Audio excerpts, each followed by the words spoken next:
said some. Thought it said some. G block, all we know is red rum, red rum, red rum, red rum, red rum. G block, all we know is red rum, red rum, red rum, red rum, red rum. All we know is riding in the back, it's a May, it's a May. 32 shots in the marathon, I really run the A, run the A. Say you touch me, how sway, how sway. Graveyard, that's where the ops stay, ops stay. Hypnotized, they do what I say, what I say. 21, don't play, don't play. Said hey, take my tip for everywhere.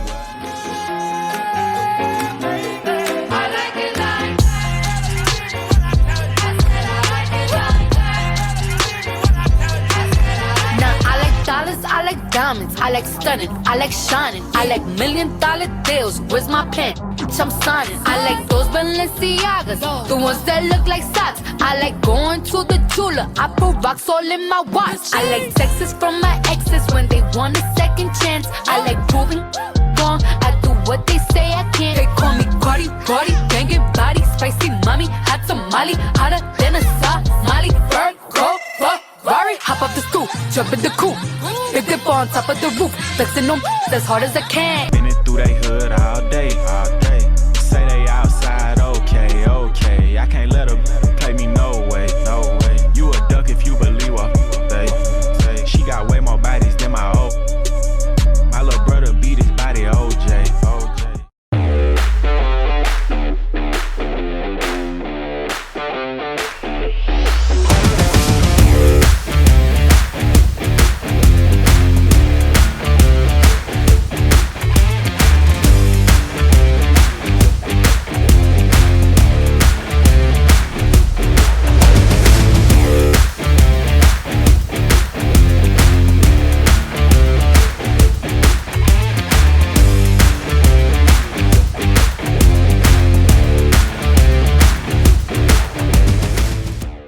What's going on, guys? Coy Lewis here with Double Schotts Dugout podcast, New Braunfels' premier sports podcast. Got an exciting episode for you guys today. We're going to do an interview with, I don't know if you can be more of a football guy or not, the owner of a professional football team. And as Jim Harbaugh said, I like football guys. Football guys, they like me. So we're going to have an exciting interview with Kevin Cecil is here, the CEO of the Corpus Christi Tritons. Appreciate it. Thank you. So Kevin, welcome to the Double Schotts Dugout. We are a podcast of a couple of dum-dums that talk about sports. And well, I'll fit right in. That's perfect. That's great. That's great. So the Corpus Christi Tritons, they are a professional indoor football team. Correct. Based out of Corpus Christi, Texas. This is a fairly new, last 2 years, correct? Yeah. 2023 was your first, or did you? 2024. 2024 was your first season? Yeah. Okay. So, I mean, I guess, yeah, how do you get to just going straight into it? 2024, your first season. How does this, is this something that fell into your lap? Is this something that, you thought about like for a long time, or like how does this come about to be? Because not many people can say that they own a professional sports team. So how does that happen? I guess you could say it kind of fell in my lap, but I would have to give it to my buddy. This is where he gets upset, right? He gets mad because he's like, you don't give yourself credit and you always give it to me. I'm like, well, you're the main guy on how I got this. Okay. So in San Antonio, we have the stock show and rodeo that I work, right? Yeah. Being a law enforcement, we have the opportunity to work side gigs. Yeah. So I was pulling a double, and it was cold outside. And I was like, man, I need to go down on the bowl. So that's what I was working. I was working with him. We got to talking. At that time, he was the owner and founder of the San Antonio Gunslingers. Okay. So we got to talking. I asked, hey, man, when are you going to hang it up? When are you going to retire? He's like, man, give it a couple more years. Once money's right and I'm good, I'm done. Like, we're done, basically. He's like, oh, that's badass, like, that's awesome. He's like, well, what do you want to do? I was like, I want to do team security, because before the rodeo and stuff, when I was working at Bexar County, we were able to work the AT&T Center before it got changed to Frostbank, the Spurs games. Yeah. So I would work my way with security, from the balcony all the way down to court level side, right? Yeah. So I was starting to be able to work with the team benches, team tunnel, stuff like that. It was cool, like home and away, right? It was cool as Nice. shit. So I got to talking with him. I was like, man, I want to do like team security. I don't want to go to school for Homeland Security. I don't want to do none of that. I was like, I've got enough experience under my belt. If I can get my foot in the door somewhere, it'll be good, right? Because I'm a sponge. I like to network. I like to learn, stuff like that. So we got to talking, and he basically said, you know, I got something for you. Give it about a month. And I looked at him like, what does that mean? You have something for me. Give it about a month. Yeah. He's like, talk to your wife. I got something for you. What do I talk to my wife about? Yeah, exactly. Hey. That was kind of one of those things, right? He's like, it's pertaining to football. I was like, okay, cool. Hey, babe, super important. I got to talk to you about something. I don't know what it is yet, but Greg really wants me to talk to you about it. Yeah. Okay. So I go and I talk to my wife, right? Yeah. And I tell her, she's like, what does he want you to do? I was like, I don't know if he's going to bring me on as an intern with the Gunslingers. I don't know if he's going to coach me up to something. I don't know. I really don't, right? She goes like, okay, well, if you don't have to spend money on it and it's just your time, run it. She's like, that's something you like to do. You like sports. Yeah. This is kind of your thing, right? I was like, okay, cool. So I waited a month. I go back and talk to Hector. And as we're talking, he's like, all right, man, you ready? I was like, sure. He's like, what your wife says, like, as long as I don't have to put money in, just volunteer my time, I get to learn. I'm good with it. Yeah. He's like, okay, cool. At that point, he was going to bring me on as a general manager for the Corpus Christi Phantoms that we were going to bring underneath the Gunslingers umbrella. Okay. Right? Then we got into ownership change where John Wayne Heating and Cooling, the Rackler family, took over. Well, that was kind of like a hostile takeover in a sense, kind of punch in the mouth. We got kicked to the curb type of deal, right? Okay. So we're like, well, damn, what do we do now? And he's like, what do you want to do? I was like, well, I'm not going to let somebody punch me in the mouth and get away with it. I was like, let's bring a team. He's like, well, where? I was like, Corpus. He's like, well, why? I was like, why not? It's got a beautiful arena. The water, where it's at, you know, that's kind of like the staple, right? The water, the arena's there. I got family there. Yeah. They had arena football in the past. They had, bad taste with it in the past with I guess the old ownership group and everything that happened. We'll talk a little bit about I have a little bit about the history of the Corpus Christi arena football scene. So we'll talk a little bit about that in a bit. So, you know, I was like, he's like, all right, cool. He's like, that's what you want. You're in charge. I'm like, what do you mean I'm in charge? He's like, hey man, you're the CEO now. What? Wow. I was like, oh, okay, cool. You know, what do I do? He's like, well, you need an LLC, you need all this other stuff. So again, I'm new to the business game, right? I have no idea. I'm a cop, for Christ's sake, right? I have no idea on business. He's cool, guys. He's cool. We can talk to him. He's cool. Like no idea to business related, right? So I had to learn. So I was promoting stuff that I had no real idea on what I was doing, right? So first we had to come up with a logo and a name, and that took that's cool. You did. That's a pretty fucking cool logo. I appreciate it. You know, it took us about. I don't know how you got that picture of me, but you know, I guess I'll allow it for now. It took about a month and a half, 2 months for us to go back and forth spinning ideas, right? And then we came up. You know, my buddy came up with this one. And we're like, hey, this one sticks. We're gonna take it. Yeah. So then I started promoting. Well, it's hard to promote a business when you don't have an LLC, right? You don't have a DBA. Nobody can actually look up your entity because you don't have an EIN number, right? A business number, a tax ID. And I didn't know what I was doing. And I was about to be at the point where, you know what, dude, I'm done. I'm done doing this. Like, I don't know what I'm doing. And they're like, well, what do you have? I was like, I don't have shit. I don't have nothing. Yeah. So that's when they started, you know, teaching me and telling me what I needed. So I started working on that parameter. So in 2022 is when we got started. We basically took a whole 2 years. In 2024, we got in with the AIF. Okay. The AIF was a revamp of its entirety when it ceased operations in 2016. Okay. Great league back then. They had a lot of dominant teams. So we got into that league as a start. That league was wishy-washy. As with any league you get into, right, there's going to be bumps in the roads, especially when it's like a revamp coming back. We had to basically make do with what we had, right? We had to make it work. It was a good learning experience. Now, when you say make do with what you have, in what sense? So normally with the league, when you have teams, like with this league, we kind of rushed it, right? They wanted to come play in 2025 officially, so they had that full year to basically get their business together, get teams filtered in, stuff like that. We said no, there's no way. It's not going to happen because we're pushing for a season in 2024. We have to have a season in 2024. So we started streamlining and helping the league out, and we started getting teams to come in and play. Okay. With every league, you know, you're going to have issues on the front office and ownership, stuff like that, right? The stuff that's in-house. So that kind of trickled down to us as the teams, and it was affecting the teams. So, you know, a team dropped out. We lost money going to play a team. We weren't getting that money back, right? So we had to fill in a couple of games with semi-pro teams. Luckily, those teams were willing to come play us, and they had no, you know, questions about it. Like, hell yeah, we're playing a professional team. we'll go play. But we told them, hey, you understand, though, you're coming at your own will. Yeah. And you're playing at your own will, so we're going to have you sign a waiver because if you get hurt, it's out of our hands. Like, no controlling out. They're like, no, we're good. We'll take care of it. Like, all right, cool. Yeah, they want to compete. Yeah, they want to compete, and that puts a a name out there for them, right? Because they get overlooked being semi-pro. Of course, yeah. So we went through that, right? So then we went through that. Everything was great. We finished the season. We went to the championship game. We ended up losing, but with every first team. To the Columbus Lions. They are a 19-year vet team. That's incredible. So going to their house, and I mean, we lost by like 26 points, I believe. But the score here that I have is 46-20. Yep. So it was a thorough whomping. It's a whomping you don't forget. You know what I mean? That's something. You don't forget that. And it was one of those where we're playing teams at home and we're blowing them out, and then we go and play a competitive team where we know we can compete. Yeah. There's a lot of turmoil within the team. So I want to piggyback off of that a little bit, right? Because in June 14th is what it says. You went and played in the AIF American Championship game against the Columbus Lions, lost 46-20. Your record, I think, was fairly good, right? I mean, you had a pretty good regular season records, and your head coach, Bradley Chavez, this is your guy. He takes you all the way to the championship game, and then, boom, Bradley Chavez is fired.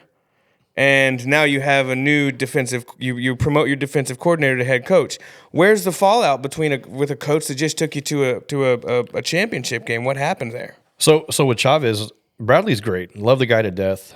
He just has a lot going on personally, right? He's a high school coach. Okay.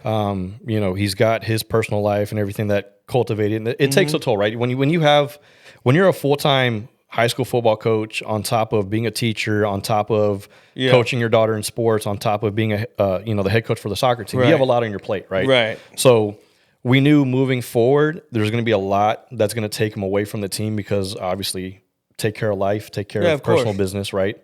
This is a hobby.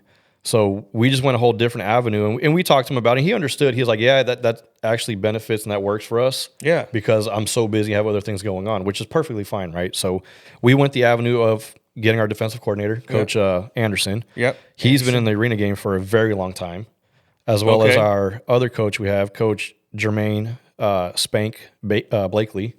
He's been in the arena game for a very long time as well. Come again with the name? So his name is Jermaine. Jermaine. Also known as Coach Spank. Coach Spank. I love that. Last name Blakely. I love that. Coach Spank sounds fun. Yeah. What's his At the time he was our offensive line coach and also assisted with offensive coordinator. That makes sense. That sounds like an offensive line. Yeah. Coach Spank. Hell yeah. So now we have him as our head coach. He's still going to run defense, and then Coach Spank is going to run offense. Okay. Right? So cool. Those guys, they have like combined, I want to say it's like over 30 years, if not more, of arena experience because they played, they've coached. Yeah. So we've got a good group of guys under our belt already. Mm-hmm. With any team, any league, there's always going to be addition and subtraction of things, right? Players come and go, coaches come and go. Yep. You don't hold nobody accountable. You wish them, the best on their future endeavors, and you keep going, right? You keep moving. So after that, we got into another league. We were all excited about it, and then of course the inevitable happens. We get booted, right? Yeah, so that is the National Arena League. Yeah, so I won't stay too long on that topic. I still have guys in that league that I respect, that I love. I wish them the best. Yep. Overall, it just wasn't meant to be. And like people say, it's a sign from God. If he wants you somewhere, he's going to put you somewhere, right? If he doesn't want you there, he's going to open the door for other avenues, right? You're going to go. Absolutely. And that's kind of what happened, right? We kind of had a downfall. We left. And then we got into the Arena Football 1. Now, I've said it a couple of times on previous podcasts. I say this is a revamp of the AFL from last year. Mm-hmm. It's not a revamp. It's a whole new league in itself. Yeah. Just real quick, I had a question about that because this is kind of a learning moment. You know, you go to a championship game, you lose, right? And then your next season's coming up and you're planning to go with this new league that, is it a bigger league? Like, is it fairly more popular, more? Yeah. So everybody, I don't know how privy you are with arena football, but the AFL back in the day, right? Like right. That 80s, was like the main, right? Yeah. So basically back then, the CEO, Jerry Kurz, he's the OG. He's the godfather of arena football, right? Back then. When he retired in like 2015, 2016, that's when the AFL basically went dormant, right? It filed bankruptcy after he retired. They went bankruptcy, and then there was other arena team or leagues out there. And then, of course, the AFL tried making a comeback last year, and that was a complete mess. So we were watching everything, right, because we still want to play, but we want to make sure we get in the right you got to put league, yourself right? in the right place. Yeah, so when we found out that Jerry Kurz was taking over the AF1 as the CEO, and we found out that Jeff Fisher was going to be the commissioner after he was the managing partner for Nashville Cats, we're like, we got to get in. Okay. Right, we got to get in. We know they're going to run it right. They have a big name already in football.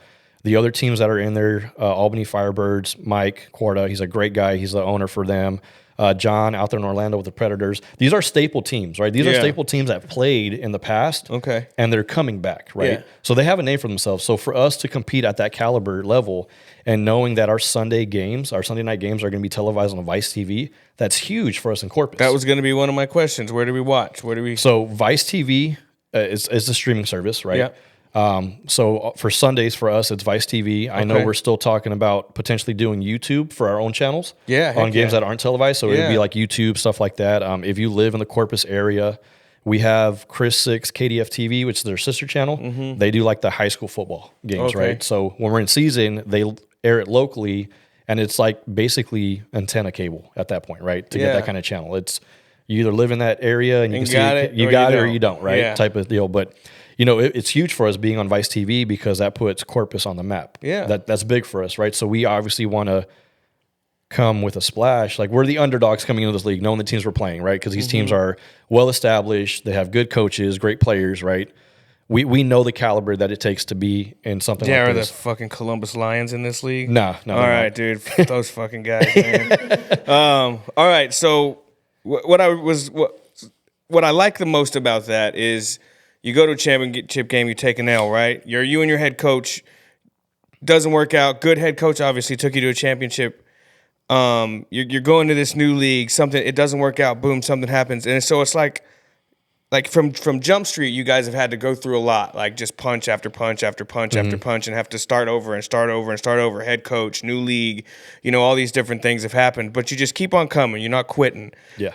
Are you gonna use that to transfer onto like the football field? Be like, hey guys, we busted our ass to get you guys to this point that you guys can play football for us and go out there and show what you can do. Like make it worth it for us. You know what I mean? Like, will that resonate with what you're doing, do you think? Oh yeah. Yeah. Your perseverance. Oh yeah. We have about 4 or 5 bodies returning from last season. Okay. And I know one of the players I was talking to, he basically fired his agent. He didn't want to deal with his agent anymore. He wanted to stay in Corpus. He's like, wherever Corpus goes, I'm going, right? So we've built a great fan base. We've built a great relationship with players that are coming. Believe it or not, we have a lot of players that play like in the northern region. It's cold as shit. They're tired of being in the cold. They want to come to Corpus and play for our coaches because they know what caliber coaches they are. They know their history. They know their championship coaches. They know what they've done, right? Yeah. So that makes it look good for us. And on the outside of it, it's new players coming to the city. Right. So our community, our fan base gets to engage with now new players with the slim that we have returning. Yeah. Right. And I mean, our players now from last year, I mean, these are some big boys. Like I think our biggest guy, I think he's a lineman, defensive lineman. He's like 6'7", 325 pounds. Jesus Christ. Big boy. We have a couple of those guys. That's crazy. Our smallest guy, I want to say right now, he's about anywhere between 5'8" to 5'10". And he's probably like invisibly fast. Like you probably can't even see him. Yeah. When he runs. I believe he's our wide receiver too. So he's quick. Yeah. You know what I mean? So that's awesome, man. I want to talk about a little bit of the history of Corpus Christi football because historically they've had some really good football programs. Yeah. Doing a little bit of reading, they went to 3 straight Ultimate Bowls. I think 2006, 2007, 2008, winning 2008, and then they won a championship in 2014. And I was there for that game. You were there for see, that's cool. Yeah. So, and you guys have already been to a championship, different league and all that. But what steps are you guys taking to? Because I don't know what you would call it, but I would say with that kind of resume as a football program and the community of Corpus Christi seeing that kind of success, because some of these guys they're lifers, you know what I mean? Whatever program is going to be there, they're going to go watch. What are you going to do to get back to that? Because that's a long run of excellence almost, you know what I mean? What are the steps are the Tritons taking to pursue that excellence? That basically comes with community engagement, Right. You have to be involved in the community. You have to have the fan base, right? Because what gets you going is fan base. Well, like our players said it after every game. They love the fact once the buzzer hit 0, the fans had about 30 minutes to come on the field, get pictures, get autographs. That's awesome. Got to run around, do stuff like that, right? And that's what our players like to do. Yeah. And they love being out in the community. So we're real community oriented. So anything to do with arena football is community oriented, all about the kids, supporting local, getting into youth football programs, stuff like that, right? For the kids. Because if you inspire a kid and the kid wants to go, well, if kid wants to go, mom and dad have to spend the money for the tickets. They're going to go, right? And then for businesses, they get to sponsor, right? So their company logo gets to be seen on YouTube, on national TV, right? It brings them revenue because people see their business now. So when they come in town, like, hey, I remember seeing this restaurant on one of the Tritons games. Let's go check it out, right? So it's all about networking, marketing, and promoting, right, on both ends. So the biggest thing for us is getting butts in the seat. Getting a bigger fan base that drives the energy to the players. That's what gets the players going to play, right? Because if you don't have the fan base there and you're just playing, they're going to play, but they're not going to be as hungry, right? Yeah. Everybody wants a championship. I feel like Corpus Christi is a good place for that, because they love their hooks. Yeah. You know what I mean? They love their sports teams down there. From what I've seen, I went to college at A&M Corpus. Well, I was enrolled in college at A&M Corpus. I'm not going to talk about how often I went. But there's a record saying that I was signed up there at one point in time. All right, so what does building an arena football team look like? Because it's not the typical, everybody's used to the NFL. Obviously, NFL is the daddy of football. I don't know if that's offensive or it's different or whatever. I don't know where y'all stand on arena football in general stands on that. Daddy. I call it the NFL daddy. So what does that look like? Because I'm sure it's a different process. I'm sure it's not as easy sometimes to find the talent and then to develop the talent. Yeah. So arena football, I mean, the startup cost just to get it going is anywhere between $500,000 to $800,000. A lot of money. A lot of money, right? Yeah. And where does that startup cost go? What is that startup cost doing for you? If you're new to it, very, very new to it, right? You obviously have to spend money on helmets and shoulders. Like for us, it costs us about $30,000 for helmets and shoulders. Okay. Our field and our dashers, they're used, but they're in good condition. That costs us like another $30,000, right? And then of course you have to pay for housing for players. You got to pay for food. You got to pay for like insurance. Okay. Right. So a lot of the money that you get comes from investors. You take out loans, business loans. You take out, you get sponsors, stuff like that to help accommodate the funding. Right. In arena football, you're not going to really see profit until about year 3 to year 5. Okay. Because the first 2 years you're spending money, and then whatever you already spent, you're trying to recoup that money in the second year. Yeah. But you may have, that potential layover of debt from the first season that you want to take care of the second season, so it doesn't keep following you and trickle over. So like the NFL, they're all owned by billionaires, right? Right. The arena world, thousandaires. Yeah. Like in the arena world, you have business partners who have 6 figures. You have some that have 7 figures, right? To get it going. Yeah. And then they'll spend the money from their business to get it going for the first couple of years until they start generating profit and revenue. And then from there, it kind of funds itself, right? Because then you're basing it off of ticket sales, merchandise, group sales, whatever you can possibly think of to get you money, right? You're going to promote, you're going to market, stuff like that. And then once you have that set, you don't really have to spend much moving forward other than each year it's contracts for players, coaches, housing, food, stuff like that, because your bigger stuff's already paid for. Right now, if you make the money and you want to get a whole new field, I think a whole new field without a lot of the logos and the hashes and whatnot, it's about 110K. And I think if you add the logos and the way you want it, you're going to spend upwards to almost 150, 175,000. Right? It's a brand new field, basically what you're spending on. So with that, this is where it gets good too. If you have a business that has the money to spend, that's kind of like a promo deal. Like, hey man, if you spend $150,000 right now for the first year up front, it helps us buy the field, and you basically get the naming rights to that field for the next 3 seasons. Dude, so Coy Lewis Field, dude? Yeah, right. Coy Lewis Field or Double Shots Field or something like that, right? Coy Lewis is cooler. Coy Lewis cooler. Stuff like that. So there's incentives too, right? You always have to incentivize it because that's how you gauge the businesses, right? They're wanting to sponsor because their whole thing is like, okay, how do I get my ORI back, right? Well, you don't get it back financially, but you get it back off of the marketing that we do for you. Yeah, you get it back off the people coming in. Hey, I saw you at the Tritons game. Exactly, I right? saw your shit I saw your business there. I want to check it out. Or stuff That's like why that. those "How did you hear about us?" surveys are important, because it helps people like the Corpus Christi Tritons get noticed for the marketing that they're doing. Yeah. So when you get those surveys, "How did you hear about us?" click the other button and click fucking Corpus Christi Tritons if that's where you got it, right? You know what I mean? Yeah. Do that for everything. It helps. Yeah. It helps that's exposure. That's what it's all about. I mean, the first year teams are always going to run into that struggle, right? Yeah. Like you said, we went through a lot of trials and errors and tribulations, and you're like, you guys keep punching and keep moving forward. Yeah. If we stop or get that one slightest sense of weakness, you're done. Right. Right. If you don't give that slight sense of weakness and you keep moving, you're going to make it. Like I tell people, if you talk about your actions and you don't act on it, you're not getting anywhere. If you keep your mouth shut and you move in silence, your product will show what you're doing. Right. Right. Because I've talked about things I wanted to do in the past. I was like, I'm going to do this. I'm going to do that. And everyone's like, oh, what happened? You're going to do this. What happened? Those are the worst, dude. I was like, well, apparently I was talking. Shut up, dude. Why don't you mind your own freaking business, you fucking butthole?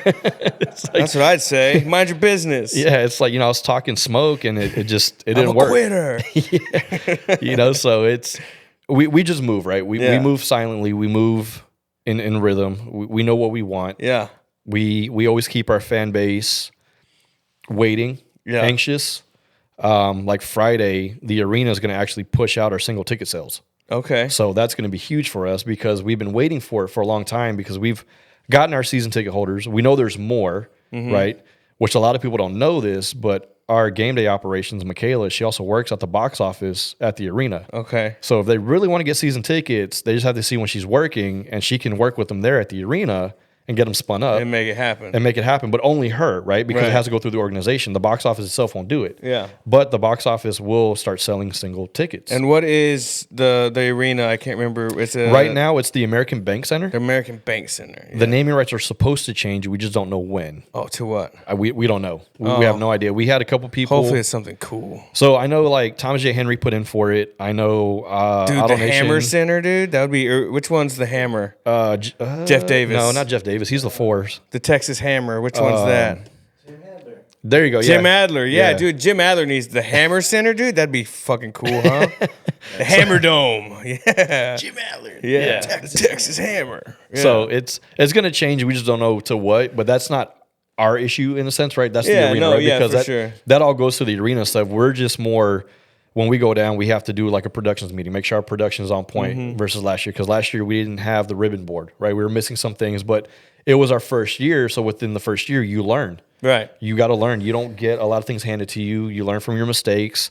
You take those L's, you put them in the lessons, you move on, and hope and pray you don't make them again, right? Yeah. When you keep going. So, heck yeah, man, that's freaking awesome. I love it.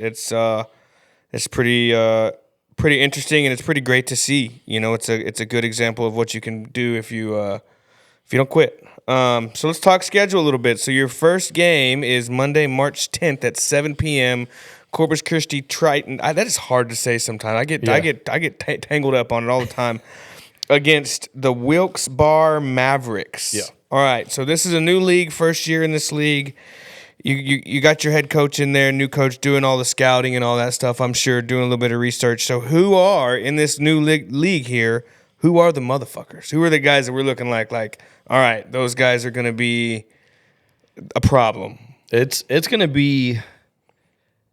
Because there's some cool-looking team. The Nashville Cats... They're going to be a good one. I bet they got a sick logo, too. They do. They're you pay be them twice. It looks like you pay everybody twice. Okay. Yeah.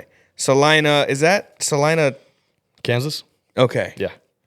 Salina Liberty, Southwest Kansas Storm. Yep, Dodge City, Kansas, the Washington Wolfpack. Yeah, so who are the motherfuckers? Who are the guys? Who are the teams? Because we're the underdog, right? The rankings came out a lot earlier, right? With any arena team or any arena league, these forums, they always rank teams from 1 to the very lowest, right? We got ranked the lowest, which, again, we're in a new league. It's going to be expected. Every team this far is going to be a challenge because they've already been established for a few years. So they kind of know the game. And, we got players that are coming that have to learn our coach's scheme or their playbook and stuff like that. We just take it one game at a time. You know, we don't care who's going to be those guys. We know we take one game at a time, whether we win or lose. Yeah. I know our biggest thing right now is to keep our home streak undefeated. Undefeated at home. We're undefeated at home, and that's what we want to keep. So we know our first 3 games against Wilkes-Barre, Salina, and Dodge City. Yeah. If I'm correct. Yep. Yeah. Wilkes-Barre, Dodge City, and Salina, all 3 at home. So the Storms, Wilkes-Barre Storm, and the Salina. So we know Salina's a good team. Mm-hmm. They're going to give us a headache, right? They're going to be a headache for us. It's going to be fun. It's going to be hard hits, fast scoring game. Wilkes-Barre is a new team, right? Mm-hmm. Southwest Storm, they're going to be competitive too. But we know Salina's been in it for a while, right? Okay. So we know their capability. We know what they're about. Oregon, they're new. They were Oregon Black Bears last year. And they rebranded. Yep. Oregon Lightning? They're Oregon Lightning now. Okay. Right, so they rebranded. Yeah. And the Nashville Cats, right? Didn't you say that was... Jeff Fisher. Yeah, okay. Yep. Yeah. I don't know if he still owns them. I don't think he does now because he's a commissioner. But at the time, back in that AFL, I think he was like their GM or managing partner for the Cats at that time. Okay. So everything with this league is all new, right? It's a new name, new brand. Everything is new. These guys that are in it now have nothing to do with what happened last year. Okay. Right? They don't associate with themselves like that, which they have every right not to because they weren't there with that downfall, right? So this is all new. So it's great. It's great. We love it. These guys are always like, hey, how are you guys doing? What do you need help with? How can we assist? Yeah. You're not left out. You're not the redheaded stepchild, right? You're not getting kicked to the curb. They want to know where you're at. Like we have to send in daily reports every month, twice a month for the preseason on like how do we do on ticket sales, how do we do on partnerships, what do we trade out, what group sales do we have, so on and so forth. Because that also helps the league on, their tracking for the league as a whole. Like, okay, cool. These teams are strong in this. These teams are weak in this. How can we help them? Yeah, let's get them talking. Let's get them. Exactly, right? All that networking and stuff. So. Right. To us, it doesn't matter what team we play. We're going to go into it, 1-0. Anybody, anywhere. Huh? Anybody, anywhere. We're going to play. It, we're going to take one game at a time. Fuck yeah. And if we lose, we go back, we watch film, we reevaluate the situation, we reassess, we figure out what it is. Yeah. And then we go, right? Nice. So okay, that's just how we take it. Heck yeah, I love that. So are you a football nerd? Are you a fucking X's and O's guy? Or are you like me and I'm like an idiot and illiterate when it comes to knowing what's actually happening on a football field? I know what I see, you know what I mean? I know stuff like that, but I don't know fucking nothing about like the X's and O's of football, be honest with you. Yeah. I'm big dummy. Are you that same way or No. how involved are you in the football operations? Like are you a head coach? Other than owning a team, right? Yeah. Obviously I watch the NFL. I watch college. I know plays when they run them, right? So I know stuff like that. When they do like a halfback sweep, a corner route, flag route, whatever. Yeah. I'm Spider 2 Y banana. Yeah, like I'm in it, right? I'm in it. I even do the fantasy football. Okay. Right? Yeah. So I spend money on that like an idiot. Yeah, no, I do that. I spend a lot. I lose a lot of money on that every year because I am an idiot. But it's fun, right? It's fun. I love it. I think I'm more into college than I am NFL just because college is exciting. And the only reason why I say that is our rules basically mimic college rules, but with a twist. Okay, what's the twist? So I haven't seen the rule book like this hockey. Year. Like we're gonna see it. We're gonna see it soon. But if the ball hits the top of the dasher board and you catch it, it's considered a live ball and an interception. Oh, that's cool. If the ball gets thrown and like kind of skips off the dasher board, like the pad, and you catch it, it's a completed pass. So you can catch it off the walls. Yeah. That's dope. If you catch the ball and you go over into the stands, into the crowd, it's a completed catch as long as you maintain it. Nice. If you do that in the end zone, it's a touchdown, right? So there's a twist to everything. It's fun. It's exciting. It's fast paced. Yeah. Hard hits. I tell everybody, if you're in the front row, you got to pay attention because if not, that's a lot of man meat in pads coming at you full force. Yeah. Like these guys. What's the space? What's the space between? The way we have it now, this is the first year we're trying field suites, right? Other than that, if you go to like a hockey game, right? You know how that the dasher wall, the plexiglass, and the wall's right there. Yeah. Well, just imagine that plexiglass taken off. Oh. And you're that close. Like you can feel the hit. You can feel the hit. You can feel like the impact. Like linemen in your lap, dude. Yeah, they're there. They're coming. Okay. You know what I mean? So it's fun, right? So going back to football, I'm all about it. I'm a little. Yeah. Little disgruntled that the Longhorns got beat. Oh, you see, I wasn't even going to bring that up. You know, there's a reason I didn't fucking ask what team you rooted for because that's going to determine how this fucking interview goes. Texas fan in here, bro. Oh, no, dude. Texas fan. Why, who are you? I'm an Oklahoma fan. Yeah, we and I hate have him. made the guy We that hate sits him. in that chair's life hell all fucking season. does. You know, me and the guys at the PD, man, here in New Braunfels, we always talk about the college, the divisional stuff like that. Yeah. Like that's just what we do. Like we play with it. We're like, okay, so what are these guys going to do? Are they going to hit the transfer portal? Yeah, of course. Is it smart for them to do that transfer portal? It's not is it smart for unless them you're to coming go to Oklahoma and you're better. That's super smart. or But are they going to take the draft route? Yeah. You know, like there's so much speculation that goes on with that. it's you know? way better now, I think. I think they got some things to iron out. They have to do there's some different things they have to do at the playoff. I think that the seeding has to be like not how it is. So you're a Longhorns fan. I wasn't gonna get into that. Let me look at my other fucking questions before we get into that bullshit. Let's see. Oh yeah. So where did the name come from? Curious. So Also, if you ever see me again and don't have me one of those hats, it's gonna be on site. I got you. Okay. So the basically when we do arena, like when you're arena, right, you want to kind of do it towards the city. You know? of course. So with us, we know we have water, right? So we're like, man, what can we put with the water, right? So we were coming up with different names. So that's when we were like, well, why don't we do like King Triton, like kind of like Ariel's dad from Little Mermaid, right? Like Poseidon. Yeah. So we started drafting. I mean, we drafted so many names, man. We went like with Corpus Christi Neptunes to Corpus Christi Phantoms and a different rebrand logo look to a couple others. And then we hit with the Tritons and then it stuck. It looked cool. It stuck. We actually have a new logo that we're going to be pushing out here soon. I'll show you. Uh-oh. I get to sneak peek on the new Tritons logo? Hold on. This is some, all you motherfuckers said I wasn't ever going to be shit.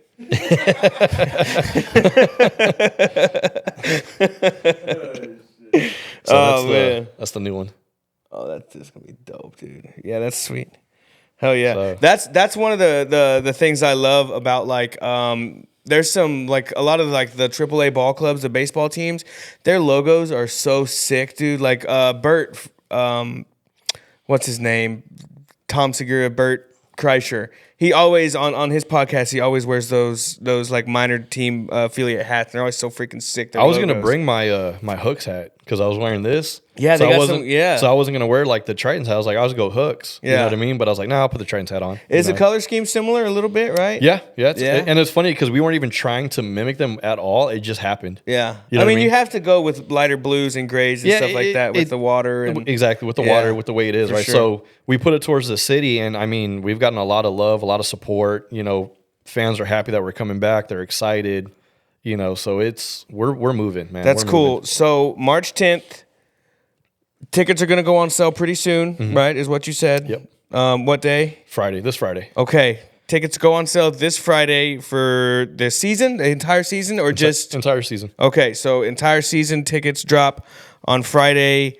Get your tickets on, I guess, everywhere. Yeah, so you can get your tickets on Ticketmaster. With our arena, they strictly work Ticketmaster. Okay. If you're in the city of Corpus, you can go to the box office and get them there Yeah. as well. Okay. This is basically just your two options: Ticketmaster and then the box office. Cool. Go out and support, man. Go show some love to the Tritons and go watch some entertaining football. I think there's a possibility we might be doing something that day. Yeah, there. we're supposed to be out there that day. Okay, that's the going to be opening super day. cool. So that should be pretty nice. awesome. Yeah, we'll Nice. be out there. So go out, show support. What about all your socials? Shout out all your socials. So you can find the Tritons on Facebook, Tritons Arena Football. You can find us on Instagram, Tritons Arena Football.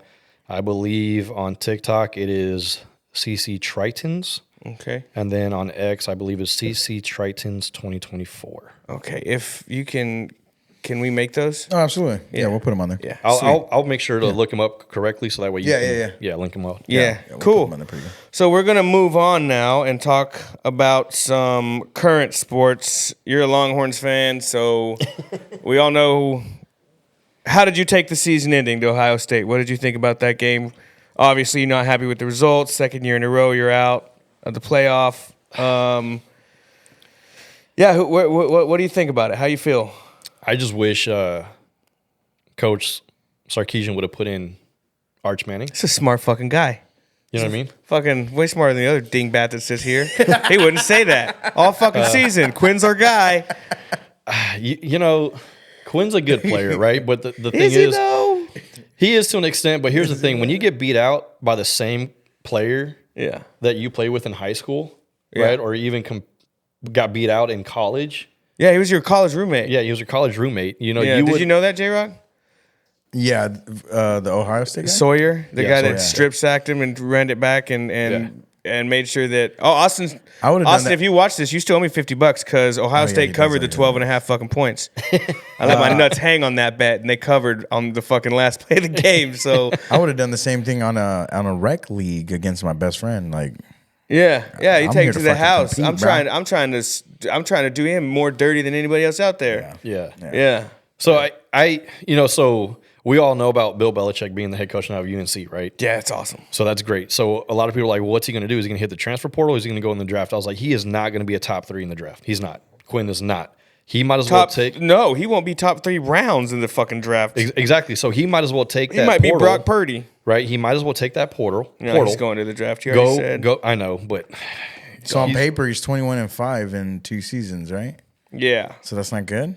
It's not the style. It's not the style, right? Like the way okay, the I 21-5 went. You know what I mean? It's not like Cam Ward. He's not like these guys going out there and like it's his fault.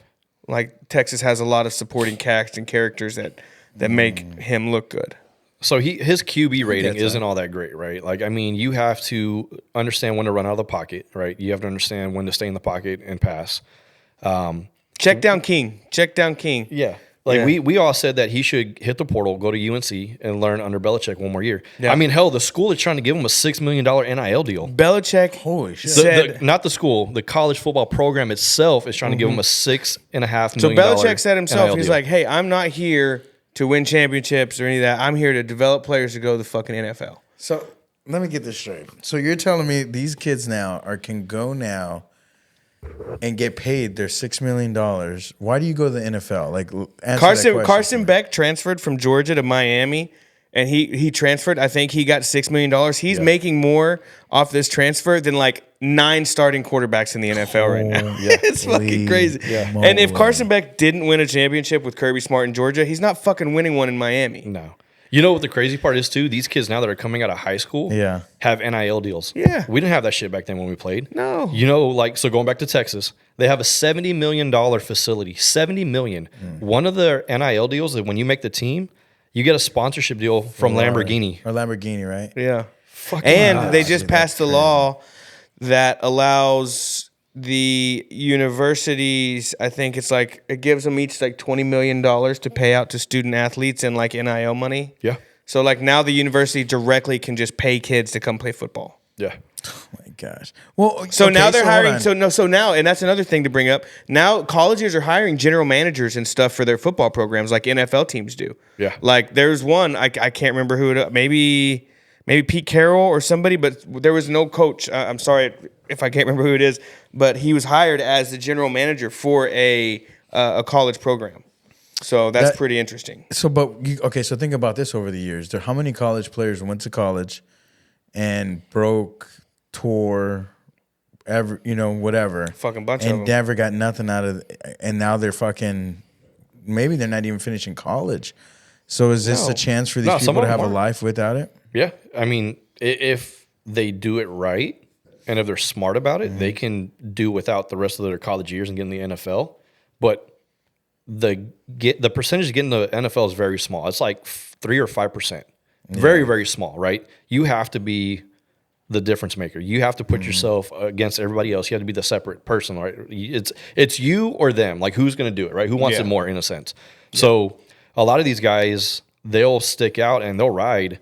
I mean, shit, I don't know the players, man, but there's been some players that have been in college for like 8 years. Like, they've already hit their eligibility. Yeah, like they're done after this year. You know what I mean? Brock Bowers, who rookie year went to the Raiders. I think he's 38 or something. If you fucking look at him, if you pull up a picture of Brock Bowers, he looks like he's 107 years old, and he's a rookie in the fucking NFL. I swear to God, he looks so old. I'll look real quick. But yeah, it's how you see it more and more. There was another guy that played for, I think, Miami, and he played college football for 8 years. Yeah.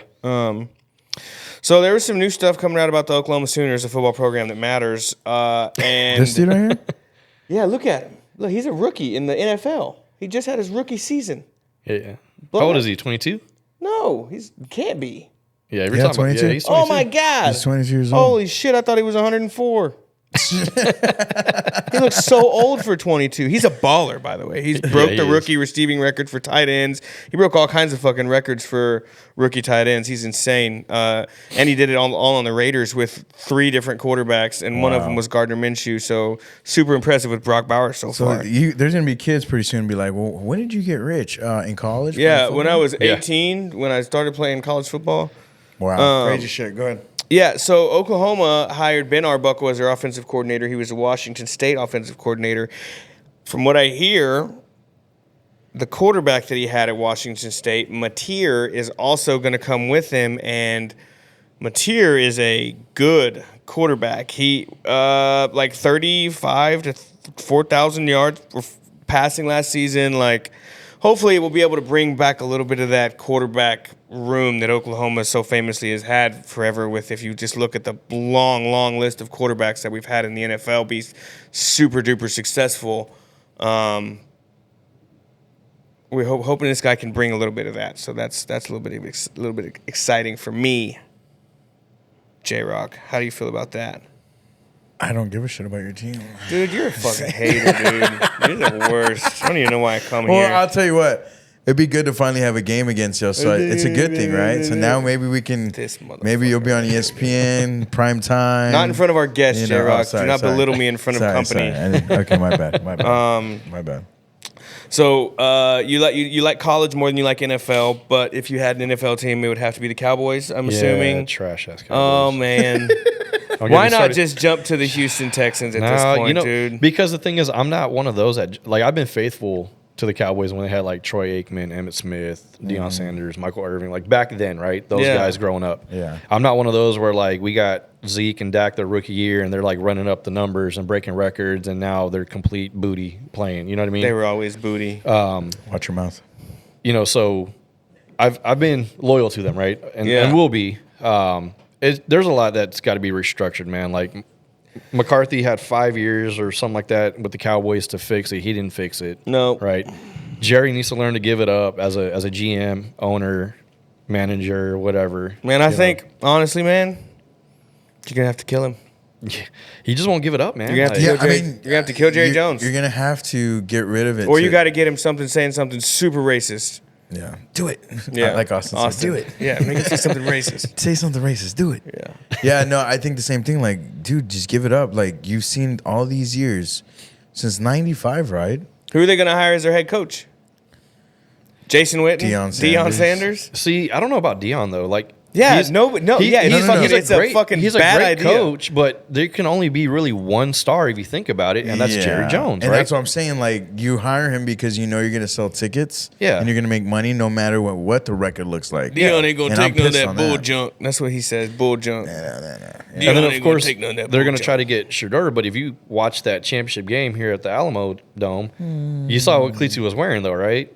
Who's? Shadir Sanders? No, I didn't get to see that. He was wearing New York Giants cleats because he wants Oh, to. yeah, he wants yeah. to go. He wants There to be was- a Giant. there was There's like a lot of controversy There was between like that a and Twitter the Jets. conspiracy Yeah. that like after every Giants loss, he would tweet hallelujah or something like that. But they were like saying, oh wait, maybe it's just on Sundays or something. Like there's a whole bunch of people talking about stuff like that and trying to like connect lines with Shedeur. What do you I think don't of know that that? Shedeur is the number one quarterback taken. I think Cam Ward goes before Shedeur. Yeah. I don't think Shedeur goes high first round. I think there's a lot of offensive line and defensive talent coming out of this year's draft. Not a lot as far as the quarterback position goes.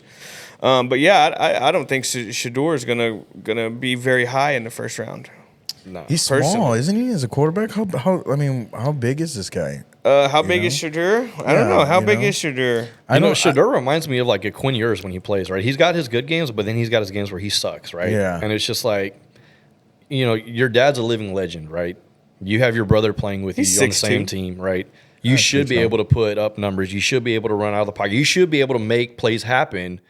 And you watch some of the games that are like critical moments, and it's nothing. You know what's crazy is when they hired Deion Sanders, they couldn't afford him at that time. But as soon as they brought him on, They're like, they got the money. They got the money. They were able to that. pay them. You know what I they mean? made some money. They made some money off that because now kids are transferring to Colorado. Players are going over there. Yeah. They were able to sell their sponsors, all kinds of stuff, right? They made the money to where they could afford them. I mean, he had a much better season this year than he did last year at Jackson State. Yeah. Okay, so he is getting better. Then. Yeah, he's getting better. Yeah. He's getting better, but he reminds still me ass, of, but just not mega super ass. I don't see him going like the first 5 to 10, draft picks. You know what I mean? Yeah. If he does that, it's because again, the Jets will want him, the Giants will want him. I know there's a controversy between those two. The Raiders. Because his dad doesn't want him to go to the Jets. As an NFL, I don't know, he probably doesn't, right? As an NFL, who wants to go to the fucking Jets? Woody Allen, dude, or no, the Johnson guy, the it's all the Johnson and Johnson family. It's the vaccine fucking people. That's who owns the Jets. Oh, really? Yeah. Really? Yeah. I didn't know that. I wish Gary. Yeah, they're all named after. They talk about it on podcast list too. They're all named after wieners. There's like Brick and Johnson, and like they're all named after fucking dicks. all the males in the family. One of their kids' names is Brick. Serious? Yeah, his name is Brick. So it's like Brick, Dick, Johnson, fucking Hammer. Yeah, all kinds of shit. There is a Hammer, I think. What's another I think one? there's two kids. One's Brick and one's Hammer. And it's the Johnson and Johnson family. Oh, come on. I'm just saying, dude. Does the mom have one too? She's called. Never mind. Yeah. No, go ahead. But yeah, no, fuck the Jets, dude. They're fucking. Oh, what I was gonna say, as an owner, are you now getting these youngsters to come win football games or to make you money? Ooh, win football games, right? Because here's the thing: you win. Right? Well, because if you win football games, right, you attract more of the crowd, right, which attracts more money. Correct. Right. Okay. Take the Spurs. You're an avid Spurs fan, so am Mm-hmm. I.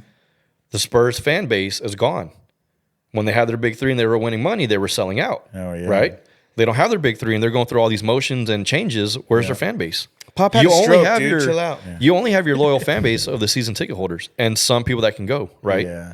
But where's there you go. You have to, and that's the way it is here in San Antonio, right? Even with the Brahmas, right? Even with the Gunslingers, it's the same thing. You have the way San Antonio works is if you win, you're going to have that fan base. If you lose, you're going to lose that fan base, or you're going to have that fan base that's just going to talk mad crap about you, right? Like when the Hooks played the Missions and the Hooks mollywopped the Missions, the fan base for the Missions were just straight talking trash to the pitcher. Get them out of here. You suck. Like, that's just the way it is. If you lose your fan base, you lose your money, right? You win your fan base, you get your money. The Missions are so cool though because like no, they're not. They suck. Well, hold on, dude. First off, Tatis, okay? Tatis. That's what I was gonna say. Like, that's a cool story. Like a kid going to the Missions games, sees Tatis playing in front of his face in the little shitty field that got they broke into my Raptor in that fucking stadium. So I know, okay. But wait, you know where it's at though, right? It's like on the side. Yeah, it's 90 I know. in like Mission or whatever. I paid to park there. I thought my shit would be safe, but no. A kid goes and sees Tatis play there, and then fucking bam, Tatis is like one of the best players in the league. You know what I mean? In a major league, and that's cool. That's a cool story, and that drives like everybody goes to these games looking for their Tatis. You know what I mean? They're looking for their guy that they're gonna watch play here, and then it's gonna be a superstar in the next level. Yeah, and I think that's cool. That's a cool thing to give to the children, to the youths. A little bit more NFL talk now. We're gonna keep going. We know that you're a sad Cowboys fan. I'm a Colts fan, so also sad. Our quarterback quit because he was tired. And we just hired the fucking. I like when he says that. My quarterback was tired. He was, dude. He got tired. Fucking chill out. Take a break. and the fucking Indianapolis Colts, dude. So what do you do with that? Our Ballard, our GM. I fucking hate this guy, Chris Ballard. He's been the GM since 2017. Andrew Luck retired. Right. Fucking sucks. Killed him. You know what? We brought in Phillip Rivers. We bring in all these old heads. We haven't won the division since you've been the GM. Everybody else in our division has won it 2 times at least. Sounds like the Cowboys, right? Do you know who the fuck is in our real, division? right? Our division is so fucking bad. The Jaguars, the Texans, and the Titans. Historically, none of those programs are super fucking good. Texans have been good the last couple of years. I'm about to say what they're doing in Houston is working. They're working. drinking the Kool-Aid over there with DeMeco Ryans. So I'm thinking, hey, you know what? We're done. We're done with this fucking Ballard guy. We're going to get rid of this GM. We're going to move on to something better. I'm excited. Jim Irsay releases a statement, says, no, we're not going to get I'm good with Shane Steichen. I want Shane Steichen to stay the head coach. I think he can do good things, just not with a tired quarterback. So our GM, our owner says we're sticking with Ballard, and it's just, what the fuck for, man? Why are we doing that? And then we go and we hire the Bengals defensive coordinator. I don't know if you guys know anything about fucking football, but the Bengals defense was fucking awful last year. That's the reason that Joe Burrow had to throw for fucking 500 fucking yards a game just to lose, because your fucking defense couldn't stop anybody. That's the fucking guy you want to hire to come in and try to fucking fix your shit? What did they fire him first? What? Did they fire the Bengals defensive coordinator first, and then they just pick this guy up, or did they steal him from the Bengals? No, they got the guy that was the Bengals fuck up last year. They got that guy.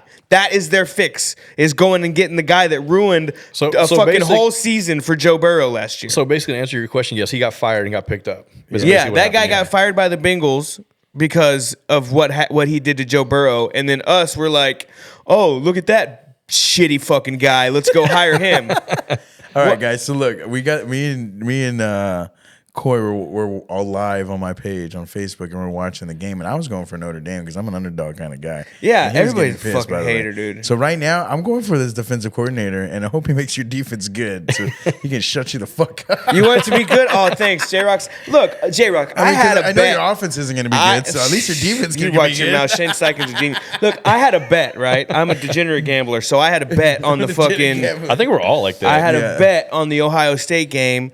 Ohio State minus 8.5, and I'm like trying to get J-Rock to cheer for my bet, but just because I have the bet, he wants to cheer for fucking Notre Dame.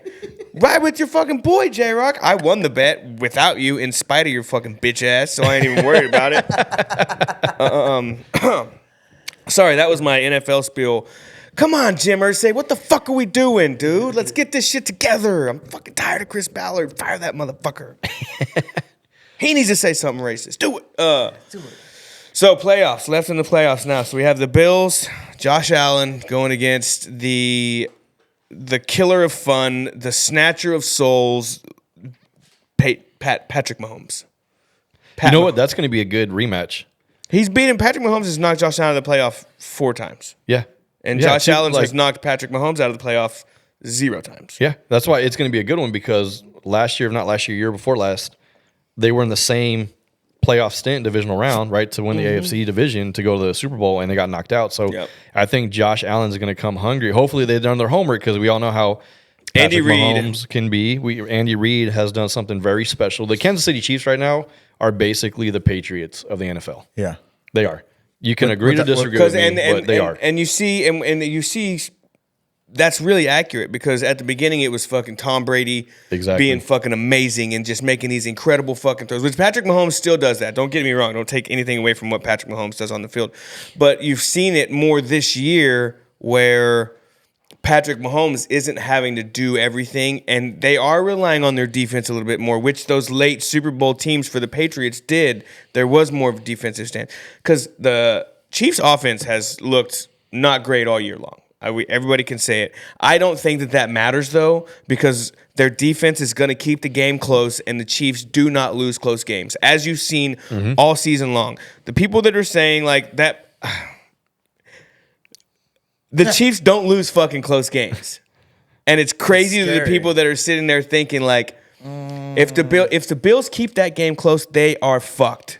Yeah. If there's 4 minutes left and Patrick Mahomes has the ball and has an opportunity to go down and win the game or tie the game, you are fucked. Yeah. Well, it's like when the Cowboys played the Bucks, right, in Tampa in the opening season, and it looked like it was a close game, looked like the Cowboys were going to win it. They gave Tom Brady a minute and a half left in the fourth quarter, and he tore it up and won. But Yeah. the Tampa Bay Bucks won that game. You know what I mean? Yeah. So yeah, it's the same with Kansas City. They're that close. You have got to play. You know they're going to have and I was listening to a podcast earlier today. The refs for both of these conference championship games are the best of the best, and I think that we're not going to see as much of the stuff that we have seen.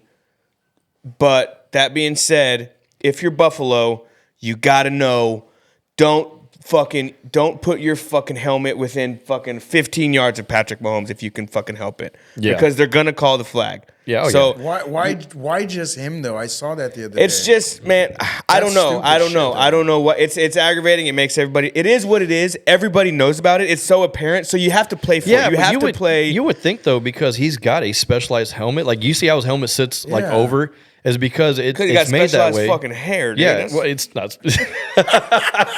No, so that helmet is basically protected to a point where he can sustain big hits to the head and it won't concuss him in a sense, right?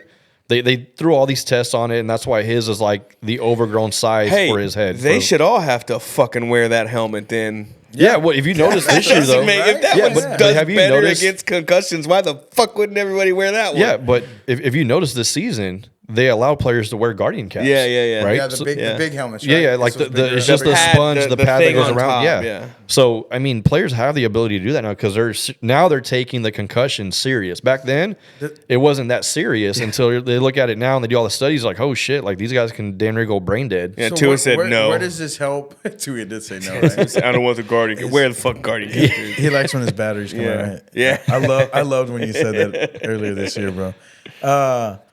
How is that helping though? Because whiplash is whiplash. You know what I mean? How is that actually helping you with the? I with don't. the So little it's softer got helmet? extra padding. They did like a whole little skit on it, like to show his helmet how it has like the extra padding, how it takes the force when he hits. Now you're right. Whiplash is whiplash, right? So if you hit this dude just solid and he goes down and like You know whips why his it's neck, bigger? You know why the it's- helmet's bigger? Why? It's because it's got a bunch of extra sensors in it that if somebody touches it, it alerts the ref so they know to throw the flag. Dude, that's what that's it probably is. why they. That That's I what actually it could is. dude. believe. I It's could got really believe that. pressure sensors in there, so it's bigger. So if it's just like it's like they're radioactive like waves. flags, and then the refs know somebody touched my baby boo Patty. Let me throw this flag. Dude, even that one that they shouldn't have got, like, he's a runner. And so you got to stop him. But did you see what he tried doing against the Texans when he got pushed out of bounds? He flopped. When he was already out of See, bounds, that's he what flopped. I'm He was saying, trying to get bro. that, and they weren't giving it to him. He got pissed. We're like, these refs So- aren't going to so- give it to you all the So time. Patrick like, Mahomes does do this shit where he'll kind of like fake people into thinking he's going to slide and not slide. But that being said, Josh Allen does the same motherfucking thing. So I think this game. Josh Allen doesn't get the calls from the refs Josh like Allen he does get calls, and I think that this game you could see it level. Yeah, well, the comparison between the two, right? Between Josh and Pat, Yeah. Josh is a runner, and he's hard to get down, right? Because he's a Pat- fucking monster. He's a monster. Pat, he's fuck him hard up. to get down, but when he gets down, he does that little flick of the wrist shit before his knee hits. And you're like, how is he throwing these magical passes? And it happens to be a player. Travis Kelce's there. Xavier Worthy, Texas, by the way. He's there. You know Give what I a mean? fuck? Yeah, Texas. You know, so he's there, right? Like, he just makes these plays happen. And you're like, dude, what the fuck are y'all doing? Like, pay Yeah. attention. So Patrick Mahomes is the slowest person that never gets caught in my life. It's insane. Oh, yeah. Yeah. 'Cause he said it. He was like, I'm slow, but you'll Yeah. never see him catch me. Yeah. 'Cause And if they do I catch just- him, he's like, tosses it, and Yeah. they get a touchdown. They Yeah. get the yards they need. You're like, how is that possible? He fucking throws it, and they eat the ball and then poop it out, and the guy catches it. It's fucking crazy, dude. So Chiefs and Bills versus. Yeah. Oh, you have something else? I was just gonna say, I think that's the winner of the Super Bowl right there. The Chiefs?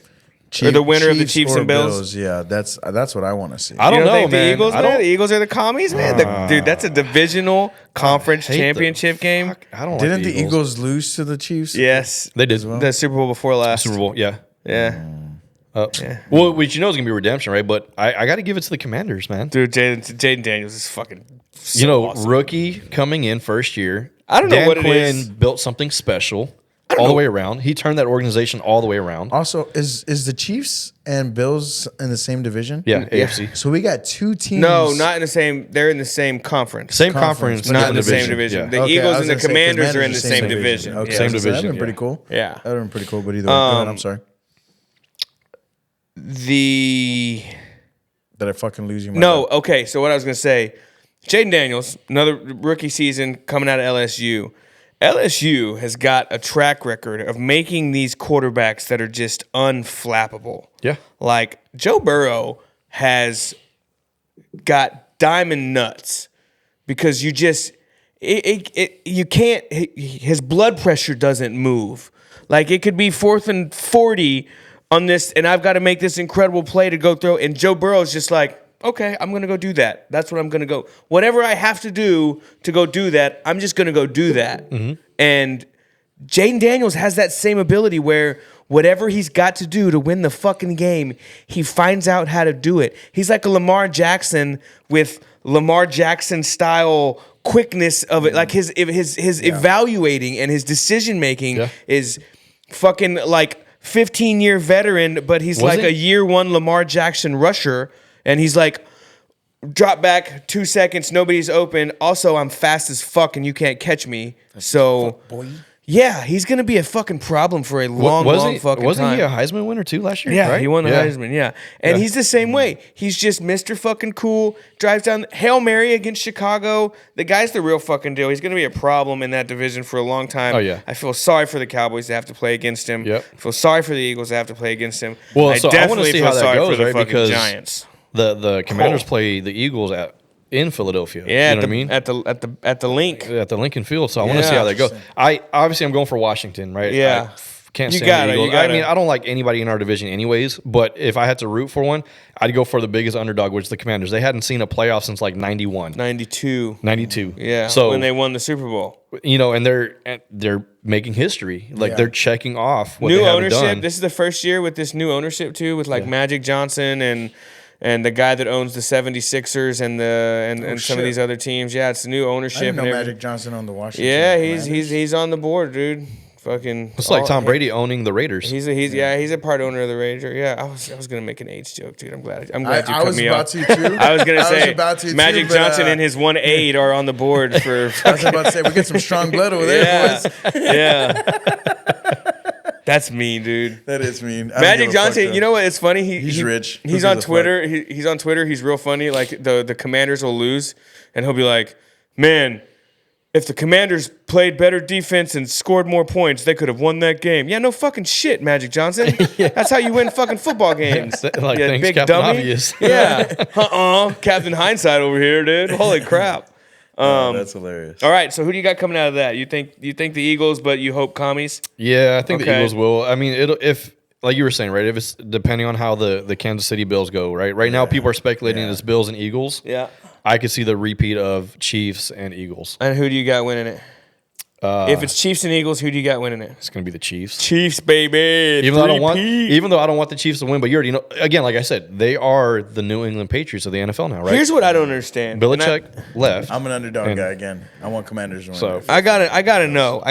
And I asked Austin this. I'm gonna ask another Cowboys fan this. You guys, the Cowboys, me, the Colts, we're not even on the fucking same level as the Chiefs. No. Like the Chiefs aren't stopping us from winning Super Bowls. No. The Chiefs are stopping the Ravens and the Bills from winning Super Bowls. Yeah. Why the fuck why do we hate the Chiefs? You know what's cool? Seeing shit happen that's never fucking happened before. A three-peat has never fucking happened before. We haven't even had that many opportunities to see it happen. Mm-hmm. So the fact that we have the opportunity to see a team three-peat and go back to back to back and win three championships in a row, it's fucking cool, and it may never fucking happen again. So I agree. Fucking let's do it. To disagree Haters. on that, I'm getting tired of seeing Taylor Swift. Yes. Thank you. Why? Thank you. She's fucking hot. She's she's not. not. She's all right. She's a walking board. Like, no. Yeah. She's not that annoying. hot, bro. She We're has a body no positive idea podcast here. of she has no idea of football whatsoever, right? And then she brings like Caitlin Clark, or she brings somebody else, and then like when Baller. Travis scores the touchdown or whatever, they go straight up to her. Nobody cares. Yo, when Blake Lively is in that box, I'm good with that, dude. Okay, sign me up for that game because she's all right. Sorry, babe, love you. Like, I get tired of that, right? I get tired of the whole Swifty bullshit. Goddamn, everything girl else. can't even go watch her man play football because everybody's tired of it. Yeah. Shit, Well, you can go watch You it. can go all watch it, want, just but don't be the just- she damn- doesn't do that. Go watch it. Just don't put it on fucking She TV doesn't after do every that. She touchdown. doesn't have any. Everybody hating on her. She's not like, all right, camera now, please. Oh, I'm about to tell a joke and everybody's gonna laugh. She can say, "Don't put me on there because I'm not a No, football." she can't. She can. No, she can't. She can. She's gonna make the fucking stadium sign an NDA. The fuck. She'll probably go to the NBA. So. She'll probably go to the NBA. Caitlin Clark's a fucking baller, dude. She is. She's a baller. Yeah. The amount of heat she's been getting, and she's like turning it around and just dropping dimes. Yeah, Threes and all kinds of stuff. Dude, she she's just a goes monster. out and cooks. She's Yeah. like, all right, yeah, okay. Dude. Angel Reese, you're bringing eyes to the game. All right, now let me go cook everybody and watch you get 40 rebounds that are yours. Mm-hmm. Yeah. She makes LeBron look like a little bitch, if you ask me, bro.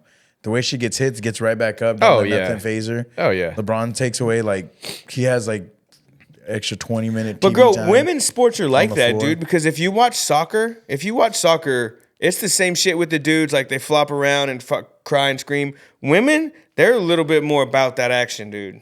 Yeah, yeah. That's why I kind of like women's NCAA a little bit more in basketball. They hoop, dude. They can hoop. And No, then they can't hoop, though, dude. They can't. They can hoop now. They're starting to hoop 12 now. to 7 in the fucking halfway through Some the second can half. hoop. Okay, some Come can on, hoop. dude. Some What are can we hoop. doing? Some can I'm hoop. leaving. Yeah. It's more competitive than the NBA. I think so. Sometimes I believe that there's a higher competitive drive at There you that go, that's level, what I probably but meant, that doesn't mean the basketball's better, dude. That's a fact. I'm super competitive, but I'm ass at basketball, Yeah. so you know what I mean. that is true. You don't even fucking know, dude. Don't make me snatch your half of Achilles you got left over I there, know, dude. bro. My killer's fucking killing me. I'll right leave now. them fucking Yeezys smoking. Don't be hating on my Yeezys. Hit the rope-a-dope, dude. The old, what's that one called? Where you put in your shirt and you fucking... Oh, the loop around? Yeah. What was I don't that know called? what the fuck they call Yeah. that shit. When they, little hot sauce, you put it in. Yeah, hot sauce. Yeah, little hot sauce, man. And one. All right, so I think the Chiefs win the Super Bowl. I hope the Chiefs win the Super Bowl. Yeah, I don't want them to win the Super Bowl. So Any other sports teams, professional teams, any other big fandoms that you're a fan of? Basketball, baseball? Baseball. Been a fan of the Rangers. God fucking damn it, dude. Yep. Where the fuck did you find see, this him guy? and Austin are gonna. Yeah, I they're know. gonna Holy definitely get shit. I'm along, not even going to be bro. invited They're in March. definitely gonna- You don't even fucking show up, dude. I should have Basketball, worn my fucking... obviously the Spurs. Yeah. I mean, I've been loyal to them though with Tim Duncan, Manu, Parker. All, Cool. You know, not the whole bandwagon of them winning. I was literally playing on a travel basketball team in San Antonio at Randolph Air Force Base when they won that championship that one year. I was literally here in town. That's Dang. cool. So it was cool, right? It was Yeah. cool. It's stuff like yeah. that where you make memories. Heck yeah. I So you're watched- not from here originally? from Abilene, Texas. Ah, okay. Yeah, I know where that's at. West. Yep, West, out west. Northwest, Yep. yeah. Okay. So Also, law enforcement officer here, so thank you for your service. appreciate it. Thank you. Thank you for going out every day and protecting the streets. Appreciate that. Thank you. I know New Braunfels not the hardest place to, not the toughest streets to protect, but we still got some streets out here, man. We get a little wild with it every once in a while, dude. We'll let our hair down, you know. The fight videos on the river are the greatest every fucking summer, dude. God. Watching I the bet dude with the Kevin- blown out fucking chancla run from the cops Yeah, that always I bet gets Kevin's caught. got some stories about the river. We're not going to bring them up right now. No, we ain't got to talk but about I'm it. just We're not going to saying. implicate nobody, all right, dude? Stories, bro. But I guarantee you. we appreciate all you do on that front, man, and we're thankful. I know that in the future the community of Corpus will be thankful for what you're doing down there with the Tritons, and look forward to watching a little bit more arena football and getting out to some games and doing a little bit of behind the scenes stuff maybe. So looking forward to all those opportunities. We'll get your socials plugged in here. But outside of that, guys, I think that's going to wrap it up today for the Double Shots Dugout. Thanks again to Mr. Kevin Cecil, owner, CEO of the Corpus Christi Tritons, co-owner with another guy, I believe. Go and check them out if you're ever in Corpus when they're at a game. And that's going to do it for us. Signing off. Later.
dollar sign. She brought it like she's facts. We turn up to the max.